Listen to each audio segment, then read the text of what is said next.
Cette étude pour montrer que dans une société où on met davantage l'accent sur les points positifs de la ville, on insiste sur la qualité du MUSEM, on regarde ce qui se passe sur le front du maire, on oublie quand même qu'on a une partie très importante de la population marseillaise qui a des conditions de vie absolument difficiles et même très précaires, et que cette ville n'est pas une ville d'unité, c'est une ville de grande diversité, de grandes inégalités.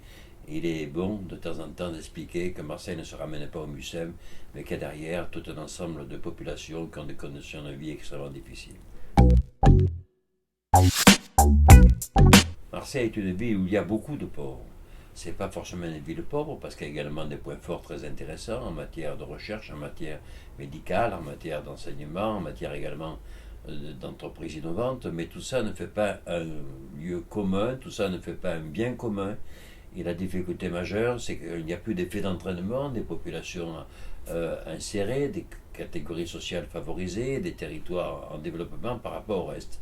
Donc ça devient une économie d'archipel, comme disait Bell, c'est en quelque sorte de quartiers qui ne communiquent pas, de sociétés qui ne se connaissent pas, de rencontres qui ne se font pas. En quelque sorte, Marseille est une ville de quartier, chacun a son organisation, chacun a son mode de vie, mais tout ça ne fait pas une ville en tant que telle. Les Marseillais sont assez généreux en tant que tels. Le secteur associatif est tout à fait déterminant, c'est lui qui permet en quelque sorte de retrouver un destin partagé. Mais je dis ça par rapport à l'image qu'on se donne. Dans toutes les structures de concertation, dans les organisations officielles, dans les réunions à tous les niveaux, il n'y a jamais de population concernée par les populations dont je parle. Vous ne trouverez jamais dans les conseils de concertation un chômeur, un demandeur d'emploi, une population en difficulté. On considère que les pauvres sont trop pauvres pour avoir droit à la parole. Et moi, je défends l'idée que la parole des pauvres est aussi importante que celle qui ne le sont pas. Et de ce fait, dans les plaquettes sur Marseille, diffusées partout dans les organismes officiels, notamment par la mairie, tous les livres sur Marseille. Les livres sur Marseille, il y a plus de livres d'images que de livres d'analyse d'ailleurs. On voit toujours une ville qui n'est pas en quelque sorte la ville réelle.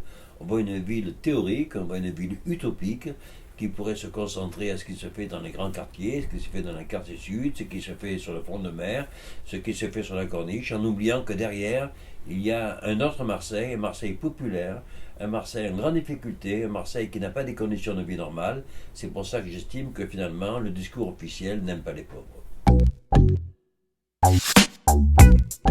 On parle de liberté, c'est un peu la revendication des années 68. Maintenant, on parle d'égalité, c'est un peu la revendication des Gilets jaunes. Moi, j'appelle à repartir sur la fraternité, cette petite inconnue, comme dirait Debré, de notre devise républicaine. Nous avons besoin d'une fraternité.